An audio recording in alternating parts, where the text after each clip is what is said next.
Hari ini kita akan pelajari pembelajaran kita hari ini dengan judul Alkitab. Saya akan memberikan beberapa garis besar, ada 8 garis besar bagi kita untuk mendahului pembelajaran kita saat ini. Yang pertama, apa itu Alkitab? Yang kedua, mengapa Allah memberikan Alkitab kepada kita? Yang ketiga, siapakah penulis Alkitab? Yang keempat, bagaimana kita tahu bahwa Alkitab adalah firman Allah? Yang kelima, apakah kitab-kitab apokrif itu? Yang keenam, mengapa kita sebagai kaum Protestan tidak menerima kitab-kitab apokrif? Yang ketujuh, sebagai apakah Alkitab diumpamakan? Yang kedelapan, bagaimana seharusnya sikap kita yang benar terhadap Alkitab? Inilah pembahasan kita hari ini. Saya akan memulai bagian pertama, bagian 1. Apa itu Alkitab? Banyak orang berkata Alkitab adalah sebuah buku. Alkitab adalah sebuah catatan sejarah. Alkitab diumpamakan berbagai macam. Tetapi yang pertama, apa itu Alkitab? Alkitab adalah firman Allah, surat dari Allah kepada umat manusia. Yang kedua, mengapa Allah memberikan Alkitab kepada kita?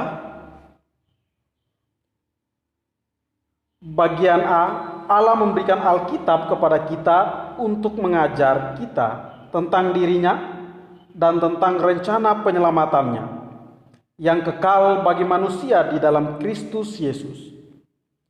Terdapat di dalam Ibrani pasal yang pertama ayat 1 sampai dengan ayat yang kedua. Saya akan membacakan bagi kita. Setelah pada zaman dahulu Allah berulang kali dan dalam pelbagai cara berbicara kepada nenek moyang kita dengan perantara nabi-nabi. Maka pada zaman akhir ini Ia telah berbicara kepada kita dengan perantaran anaknya yang telah Ia tetapkan sebagai yang berhak menerima segala yang ada. Oleh Dia Allah telah menjadikan alam semesta. Di dalam Injil Yohanes pasal yang ke-20 ayat yang ke-31, tetapi semua yang tercantum di sini telah dicatat supaya kamu percaya bahwa Yesuslah Mesias, Anak Allah, dan supaya kamu oleh imanmu memperoleh hidup dalam namanya. Bagian B, Allah memberikan Alkitab kepada kita untuk memberikan pengharapan kepada kita. Roma 15 ayat 4, sebab segala sesuatu yang ditulis dahulu telah ditulis untuk menjadi pelajaran bagi kita, supaya kita teguh berpegang pada pengharapan oleh ketekunan dan penghiburan dari kitab suci. Bagian C, Allah memberikan Alkitab kepada kita untuk memperingatkan kita tentang sikap yang benar. 1 Korintus pasal yang ke-10 ayat 10 dan 11. Dan janganlah bersungut-sungut seperti yang dilakukan oleh beberapa orang dari mereka, sehingga mereka dibinasakan oleh malaikat maut. Semuanya ini telah menimpa mereka sebagai contoh dan tuliskan untuk menjadi peringatan bagi kita yang hidup pada waktu di mana zaman akhir telah tiba. Bagian D, Allah memberikan Alkitab kepada kita untuk memberi kita jaminan tentang hidup kita yang kekal. 1 Yohanes 5 ayat 13, semuanya ini kutuliskan kepada kamu supaya kamu yang percaya kepada nama Anak Allah tahu bahwa kamu memiliki hidup yang kekal. Bagian yang ketiga, siapakah penulis Alkitab? Ini menjadi pertanyaan bagi kita untuk menjawabnya. Alkitab ditulis oleh orang-orang yang berbicara atas nama Allah melalui dorongan Roh Kudus, supaya yang dituliskan mereka adalah tulisan-tulisan yang diilhamkan Allah. 2 Petrus pasal yang pertama ayat yang ke-21. Sebab tidak pernah nubuat dihasilkan oleh kehendak manusia, tetapi oleh dorongan Roh Kudus orang-orang berbicara atas nama Allah. 2 Timotius 3 ayat 16. Segala tulisan yang diilhamkan Allah memang bermanfaat untuk mengajar, untuk menyatakan kesalahan, untuk memperbaiki kelakuan, dan untuk mendidik orang dalam kebenaran. Bagian keempat, bagaimana kita tahu bahwa Alkitab adalah firman Allah? Bagian A, Alkitab sendiri mengatakannya, baik perjanjian lama maupun perjanjian baru. Kitab Yesaya 40 ayat yang ke-8, rumput menjadi kering, bunga menjadi layu, tetapi firman Allah kita tetap untuk selama-lamanya. Mazmur 119 ayat 89, untuk selama-lamanya ya Tuhan, firman-Mu tetap teguh di sorga. 2 Petrus 1 ayat 21, sebab tidak pernah nubuat dihasilkan oleh kehendak manusia, tetapi oleh dorongan Roh Kudus orang-orang berbicara atas nama Allah. 2 Timotius 3 ayat 16, segala tulisan yang diilhamkan Allah memang bermanfaat untuk mengajar, untuk menyatakan kesalahan, untuk memperbaiki kelakuan, dan untuk mendidik orang dalam kebenaran. Bagian B mengatakan bukti-bukti yang lain. Bagian pertamanya, Alkitab memiliki kesatuan. Alkitab ditulis dalam kurun waktu kurang lebih 1600 tahun oleh sekitar 40 penulis yang berbeda-beda. Alkitab ditulis pula pada tempat dan situasi-situasi yang berbeda-beda. Namun, semua tulisan yang ada di dalamnya memiliki kesatuan yang sempurna. Alkitab hanya memiliki satu tema, yaitu tentang rencana keselamatan melalui Yesus Kristus. Kesatuan ini tidak akan dapat tercipta jikalau tidak ada oknum ilahi yang mengilhami dan mendorong penulis-penulis yang banyak itu. Bagian 2, Alkitab tidak termusnahkan. Sepanjang sejarah orang-orang berusaha untuk memusnahkan Alkitab. Mereka mengumpulkan Alkitab dan membakarnya. Namun, sekarang ini tidak ada buku selain Alkitab yang telah diterbitkan ke dalam ribuan bahasa di seluruh dunia. Alkitab setiap tahun menjadi best seller atau buku yang terlaris di seluruh dunia. Bagian ketiga, Alkitab menjangkau semua orang. Semua orang, baik kaya maupun miskin, baik terdidik maupun tidak, dari semua golongan dan semua suku bangsa, menemukan bahwa Alkitab menjadi jawaban kehidupan atau kebutuhan mereka. Bagian keempat, Alkitab selalu relevan untuk setiap zaman. Alkitab tidak dapat menjadi out of the date, menjadi out of the data, ketinggalan zaman atau menjadi kuno. Kebenaran-kebenarannya berlaku bagi orang-orang dahulu dan berlaku juga bagi orang yang hidup sekarang dan yang akan datang. Bagian kelima, Alkitab dapat dipelajari terus-menerus. Kebenaran dan makna yang segar akan terus mengalir dari Alkitab dan dapat diperoleh oleh pembaca. yang tekun membaca atau mempelajari kebenaran-kebenarannya. Bagian keenam, banyak nubuat di dalamnya yang dinubuatkan ratusan bahkan ribuan tahun yang lalu digenapi. Antaranya keturunan Hawa, Kejadian 3 ayat 15, digenapi dalam Galatia 4 ayat yang keempat. Mesias datang dari keturunan Daud. Yesaya 9 ayat yang ketujuh digenapi dalam Matius 1 ayat 1. Tempat kelahiran Yesus Kristus atau Mesias, Mika 5 ayat 2 digenapi dalam Matius 2 ayat 1. Kebangkitan Kristus, Mazmur 16 ayat 10 digenapi dalam Matius 28 ayat yang ke-9. Bagian ketujuh, pengalaman pribadi. Banyak orang sepanjang sejarah mengkonfirmasikan kebenaran-kebenaran Alkitab.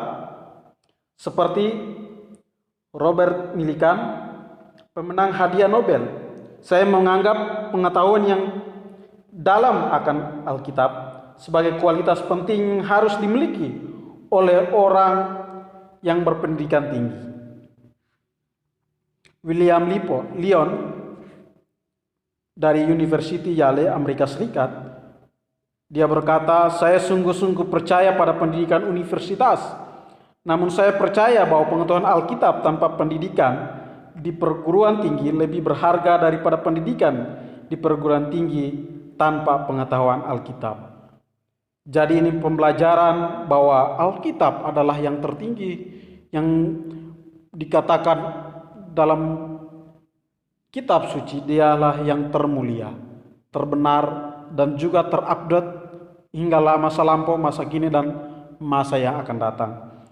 Dan semua universitas pasti sumbernya dari Alkitab. Pembelajaran ilmu apapun, ekonomi, budaya, dan segala macam pembelajaran bersumber dari Alkitab. Kita bangga memiliki Alkitab. Bagian yang kelima, apakah kitab-kitab apokripa itu? Kata apokrip berarti tersembunyi, dan kitab-kitab apokrip adalah sejumlah kumpulan kitab yang ditulis sesudah Perjanjian Lama, bahasa Ibrani. Kitab-kitab apokrip ini termasuk dalam Septuaginta, yaitu terjemahan Perjanjian Lama bahasa Ibrani ke dalam bahasa Yunani. Sebagai tambahan pada kitab-kitab Perjanjian Lama, agama Katolik Roma berdasarkan keputusan Konsili Trent pada tahun 1546 menambahkan ke-12 kitab apokrip yang tercantum di bawah. Ini kepada Alkitab Katolik Roma mereka menyebut Deuterokanonika, secara harafiah kanon kedua. Jadi di dalam kitab-kitab saudara kita di agama Katolik ada beberapa kitab tambahan, yaitu ada kitab Tobit, tambahan-tambahan pada kitab Ester, Sirak, surat Yeremias, Susana, 1 Makabe, Yudit, kebijaksanaan Salomo, Baruk, Kidung ketiga pemuda, Bel dan Naga, dan juga 2 Makabe. Pertanyaan kita yang keenam, mengapa kita sebagai kaum Protestan tidak menerima kitab-kitab apokrip? Gereja Protestan tidak menerima kitab-kitab apokrip ke dalam kanon karena beberapa alasan yang sangat esensial. Banyak orang berkata gereja Kristen Protestan berbeda dengan gereja Kristen Katolik. Itu sangat benar karena kitabnya juga berbeda. Ada tambahan-tambahan. Dan ini penjelasannya bagian yang pertama, Perjanjian Lama berbahasa Ibrani tidak memasukkan kitab-kitab apokrip itu ke dalam kanon. Ada 39 kitab dalam kanon Ibrani yang terdiri atas 5 kitab-kitab Taurat, 21 kitab nabi-nabi, dan 13 kitab tulisan. Kita dilarang menambahi atau mengurangi kitab-kitab yang telah ditetapkan. Tuhan Yesus tidak pernah mengakui otoritas ataupun pengilhaman kitab-kitab apokrif itu. Yesus tidak pernah mengutip baik langsung maupun tidak langsung dari kitab-kitab apokrif. Walaupun kitab-kitab itu sudah beredar pada zaman Yesus, akan tetapi Yesus mengutip ataupun menunjukkan kepada Taurat, kitab nabi-nabi dan Mazmur yang mewakili tulisan-tulisan dalam Lukas 24 ayat yang ke-44.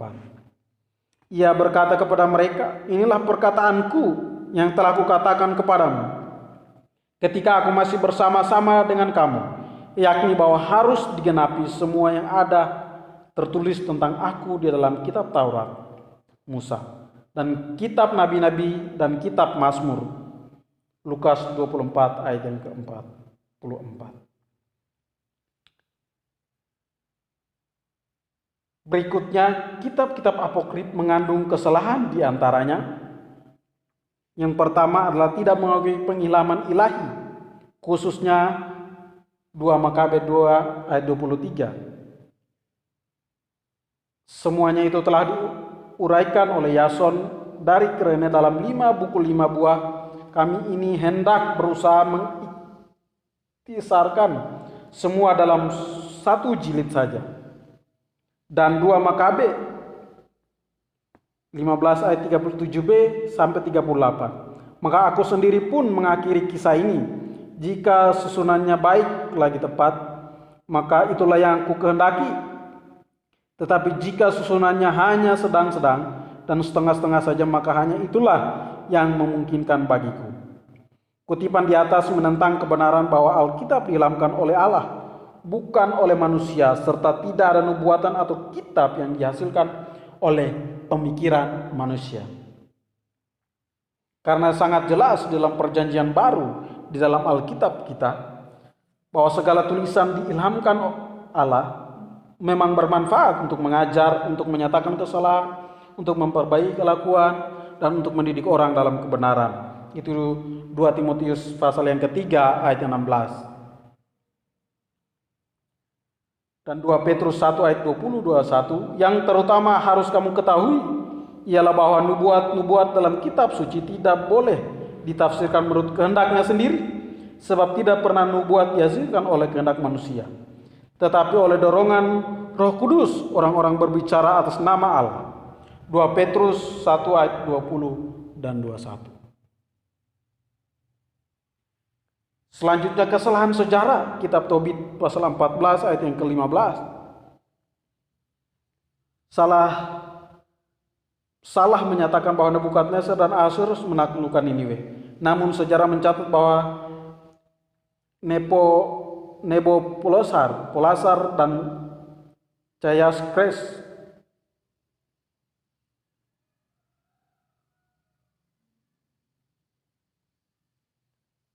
dan ada kesalahan sejarah, kitab Tobit 14 ayat ke-15. Kesalahan doktrin dan juga 2 Makabe 14 ayat 41 sampai 46 membenarkan orang membunuh diri. Alkitab tidak pernah menyetujui atau menghalalkan bunuh diri. Bunuh diri bertentangan dengan hukum yang ke-6, Keluaran 20 ayat 13. Jangan membunuh. Tidak ada seorang pun yang berhak mengambil nyawanya sendiri. Allah lah yang berhak atas hidup manusia, sebab dialah yang menciptakannya. Di dalam Ulangan pasal 32 ayat 39. Lihatlah sekarang bahwa akulah dia, tidak ada Allah kecuali aku. Akulah yang mematikan dan menghidupkan. Aku telah menemukan, tetapi akulah yang menyembuhkan, dan seorang pun tidak ada yang dapat melepaskan dari tanganku.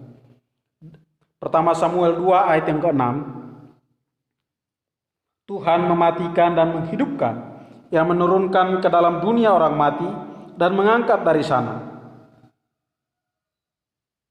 Dan juga di dalam 2 Raja-Raja 5 ayat yang ke-7. Dan juga Ayub 1 ayat 21, Mazmur 68 ayat yang ke-20. Selanjutnya 2 Makabe 12 ayat 41-45 menyetujui doa untuk orang mati. Ajaran tentang doa demi orang-orang mati menentang kebenaran Alkitab bahwa kesempatan untuk menerima dan menolak pengampunan dosa melalui iman kepada Yesus Kristus hanyalah pada waktu manusia masih hidup, sebab setelah kematian adalah penghakiman. Ini kita tidak menyetujui itu. Beberapa agama saudara kita, agama Katolik, menganggap bahwa doa orang mati itu sangat penting. Tapi kita tidak. Karena apa? Karena kita mengakui bahwa Yesus dan pengakuan iman kita kepada Dia. Yesus Kristus adalah Tuhan. Sejak kita masih hidup, bukan sudah mati. Jadi saudara-saudara kita kadang berdoa di kuburan dan sebagainya. Dan juga Sirak pasal 33 ayat 26 dan 28 membenarkan kekejaman terhadap budak-budak. Kekejaman dalam bentuk apapun bertentangan dengan prinsip hidup yang berdasarkan kasih, khususnya bagi orang-orang percaya. Kalau kita melihat, janganlah engkau menuntut balas, dan janganlah menaruh dendam terhadap orang-orang sebangsamu, melainkan kasihilah sesamamu manusia seperti dirimu sendiri. Akulah Tuhan. Dan ini Imamat 19 ayat 18. Kita tidak menginginkan, sebagai orang Protestan tidak menyetujui itu, karena itu kekejaman. Dan juga di bagian ke-6, mengapa kita sebagai kaum Protestan tidak menerima kitab-kitab apokrif. Gereja Protestan tidak menerima kitab-kitab apokrif ke dalam kanon karena ada beberapa alasan yang sangat esensial. Yang pertama, Perjanjian Lama bahasa Ibrani tidak memasukkan kitab-kitab apokrif itu ke dalam kanon. Ada 39 kitab dalam kanon Ibrani yang terdiri atas 5 kitab Taurat, 21 kitab nabi-nabi, dan 13 kitab tulisan. Kita dilarang menambahi atau mengurangi kitab-kitab yang telah ditetapkan. Bagian kedua, Tuhan Yesus tidak pernah mengakui otoritas atau pengilhaman kitab-kitab apokrif itu. Yesus tidak pernah mengutip baik langsung maupun tidak langsung dari kitab-kitab apokrif, walaupun kitab-kitab itu sudah beredar pada zaman Yesus. Akan tetapi, Yesus mengutip ataupun menunjukkan kepada Taurat, kitab nabi-nabi dan Mazmur yang mewakili tulisan-tulisan dalam Lukas 24 ayat 44. Ia berkata kepada mereka, inilah perkataanku yang telah kukatakan kepadamu ketika aku masih bersama-sama dengan kamu, yakni bahwa harus digenapi semua yang ada tertulis tentang aku dalam kitab Taurat Musa dan kitab nabi-nabi dan kitab Mazmur. Bagian ketiga, kitab-kitab apokrif mengandung kesalahan. Di antaranya yang pertama, tidak mengaku pengilhaman ilahi, khususnya di 2 Makabe pasal 2 dan 23. Dan 2 Makabe 15 ayat 37b sampai dengan 38. Kutipan di atas itu menentang kebenaran bahwa Alkitab diilhamkan oleh Allah, bukan oleh manusia, serta tidak ada nubuat ataupun kitab yang dihasilkan oleh pemikiran manusia. Seperti dikatakan di dalam 2 Timotius 3 ayat 16, bahwa segala tulisan yang diilhamkan Allah memang bermanfaat untuk mengajar, untuk menyatakan kesalahan, untuk memperbaiki kelakuan dan mendidik orang dalam kebenaran. 2 Petrus 1 ayat 20 dan 21, yang terutama harus kamu ketahui ialah bahwa nubuat-nubuat dalam kitab suci tidak boleh ditafsirkan menurut kehendak sendiri. Sebab tidak pernah nubuat dihasilkan oleh kehendak manusia, tetapi oleh dorongan Roh Kudus, orang-orang berbicara atas nama Allah. Yang kedua, kesalahan sejarah. Di dalam kitab Tobit pasal 14 ayat yang ke-15 menyatakan bahwa Nebukadnezar dan Ahasveros menaklukkan Niniwe. Namun sejarah mencatat bahwa Nabopolassar dan Syakares lah yang terlibat di dalamnya. Demikian pula dalam Tobit pasal 1 menunjukkan adanya ketidaktahuan tentang sejarah, dan juga Baruk pasal 1 ayat yang ke-8 berkontradiksi dengan Esra pasal 1 ayat yang ke-7 yang benar berdasarkan sejarah. Yang ketiga, kesalahan doktrin. Paling sedikit ada 5 kesalahan doktrin yang dapat ditemukan dalam kitab-kitab apokrif. Yang pertama, 2 Makabe 14 ayat 41 sampai 46. Dan Alkitab tidak pernah menyetujui atau menghalalkan bunuh diri. Bunuh diri bertentangan dengan hukum yang ke-6, Keluaran 20 ayat 13, jangan membunuh. Tidak ada seorang pun yang berhak mengambil nyawanya sendiri. Allah yang berhak atas hidup manusia, sebab Dialah yang menciptakannya. Ulangan pasal 32 ayat 39, lihatlah sekarang bahwa akulah Dia. Tidak ada Allah kecuali aku. Akulah yang mematikan dan yang menghidupkan. Akulah yang telah meremukkan, tetapi akulah yang menyembuhkan. Dan seorang pun tidak ada yang dapat melepaskan dari tanganku. Dan juga 1 Samuel 2 ayat 6, Tuhan mematikan dan menghidupkan, Ia menurunkan ke dalam dunia orang mati dan mengangkat dari sana.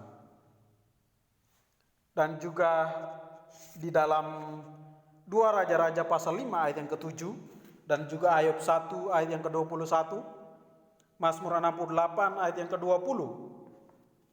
Dan juga bagian kedua dari kitab-kitab apokrif mengandung kesalahan, di antaranya bagian kedua di dalam 2 Makabe pasal 12 ayat 41 dan 47. Itu menyetujui doa untuk orang mati.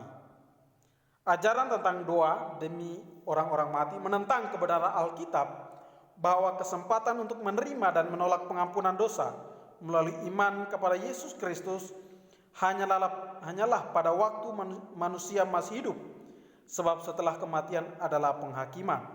Di dalam Ibrani 9 ayat 27, dan sama seperti manusia ditetapkan untuk mati hanya 1 kali saja, dan sesudah itu dihakimi. Dan rekan-rekan dan teman-teman kita di agama Katolik, mereka berdoa untuk orang-orang mati, kadang mungkin di kuburan dan juga di beberapa tempat-tempat yang mereka anggap bahwa bisa menyelamatkan orang yang sudah mati. Tapi kita sebagai orang Kristen Protestan, bahwa orang yang hidup yang bisa memperoleh keselamatan. Kalau sudah mati, tidak bisa lagi memperoleh iman kepada Kristus Yesus. Bagian yang ketiga di dalam Sirak pasal 33 26 sampai 28 membenarkan kekejaman terhadap budak-budak. Kekejaman dalam bentuk apapun bertentangan dengan prinsip hidup yang berdasarkan kasih, khususnya bagi orang-orang percaya. Imamat pasal yang ke-19 ayat 18, janganlah engkau menuntut balas dan janganlah menaruh dendam terhadap orang yang sebangsamu, melainkan kasihilah sesama manusia seperti dirimu sendiri. Akulah Tuhan.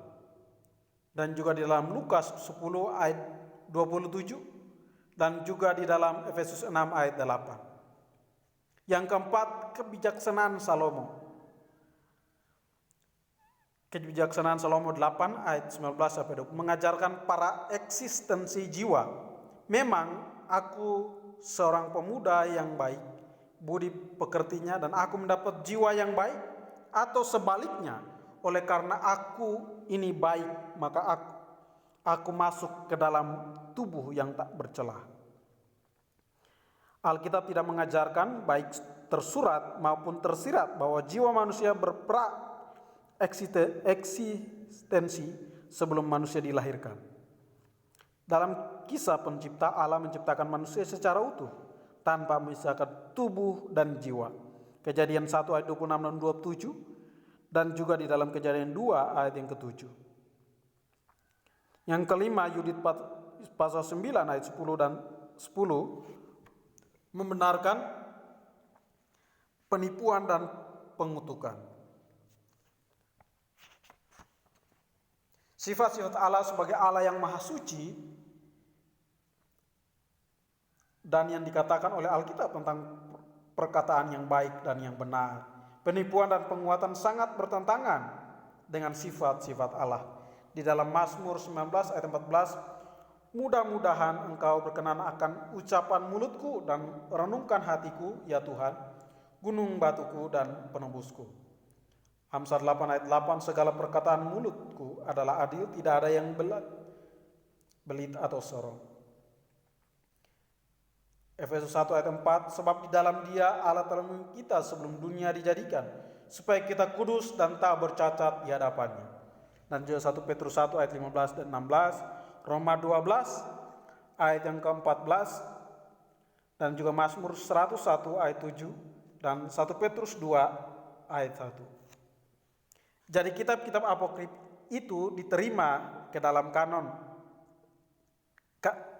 Kitab-kitab apokrifa itu diterima dalam kanon kita yang hanya terdiri dari 66 kitab Perjanjian Lama dan Perjanjian Baru. Maka kita tidak bisa lagi mempertahankan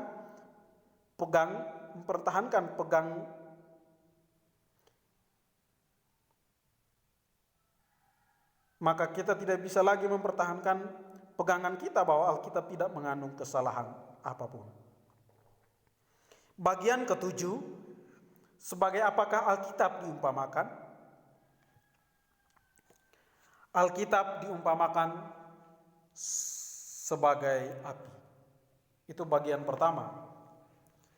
Di dalam Yeremia pasal 5 ayat 14 mengatakan, sebab itu beginilah firman Tuhan Allah semesta alam, oleh karena mereka berkata seperti itu, maka beginilah akan terjadi kepada mereka. Sesungguhnya aku akan membuat perkataan-perkataanku menjadi api di dalam mulutmu, dan bangsa ini menjadi kayu bakar, maka api akan memakan habis mereka. Yeremia 23 ayat 29 mengatakan bahwa bukankah firmanku seperti api? Demikianlah firman Tuhan seperti palu yang hancurkan bukit batu. Bagian kedua, Alkitab diumpamakan sebagai penghancur batu. Yeremia 23 ayat 29, bukankah firmanku seperti api, demikian firman Tuhan seperti palu yang menghancurkan bukit batu. Yang ketiga, Alkitab diumpamakan sebagai kuasa yang menyelamatkan. Roma 1 ayat 16 mengatakan, sebab aku mempunyai keyakinan yang kokoh dalam Injil, karena Injil adalah kekuatan Allah yang menyelamatkan setiap orang yang percaya, pertama-tama orang Yahudi, tetapi juga orang Yunani. Yang kelima, Alkitab diumpamakan sebagai pedang atau senjata roh.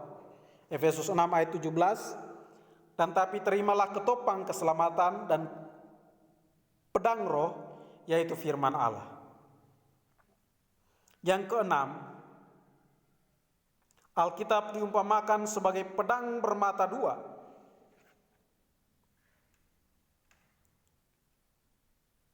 Sebab firman Allah hidup dan kuat dan lebih tajam dari pedang bermata dua manapun.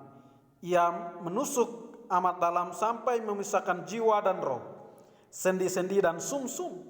Ia sanggup membedakan pertimbangan dan pikiran hati kita. Di dalam Ibrani 4 ayat 12.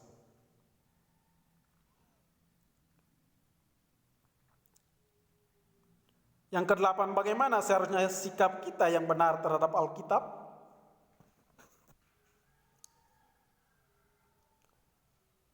Kita harus menghormati, mengasihi, dan membaca, mempelajari, dan mentaatinya sebagai firman Allah.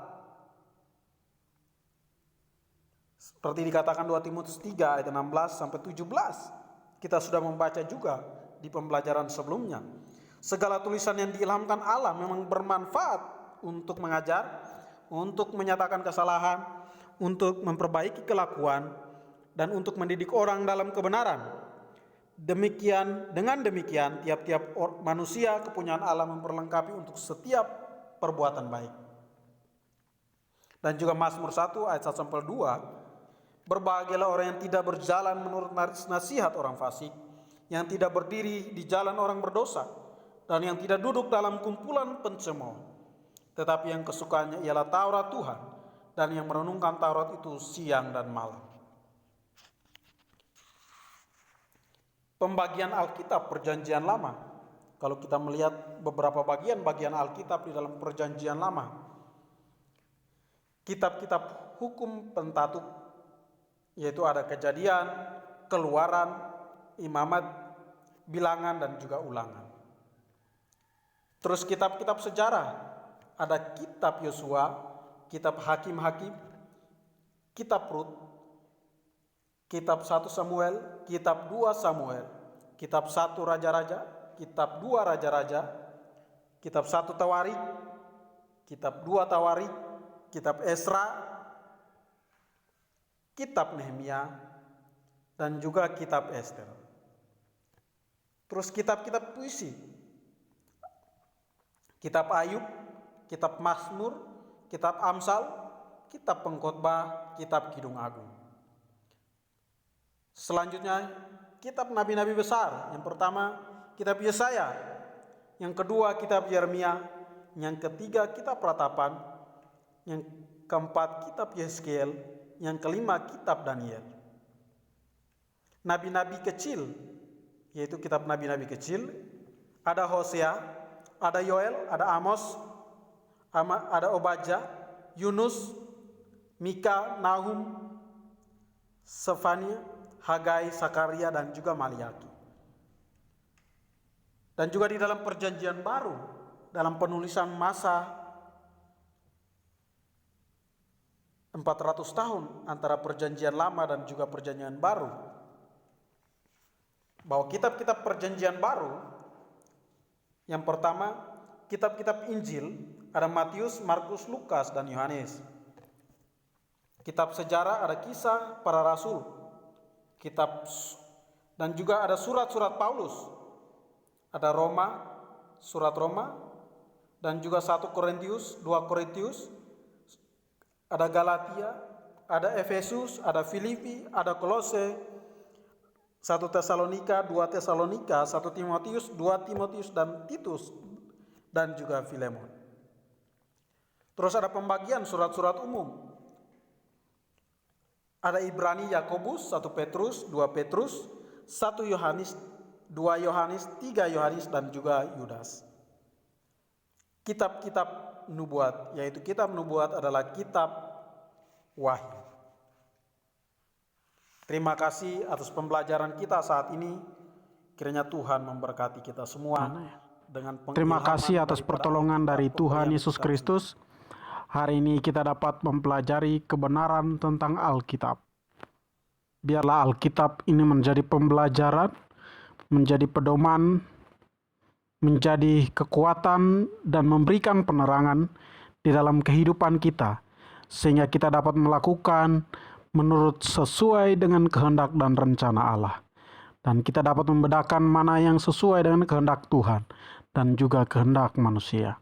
Terima kasih atas pembelajaran hari ini, sehingga kami dapat memahami semuanya ini dengan baik. Terima kasih Tuhan Yesus. Haleluya. Amin.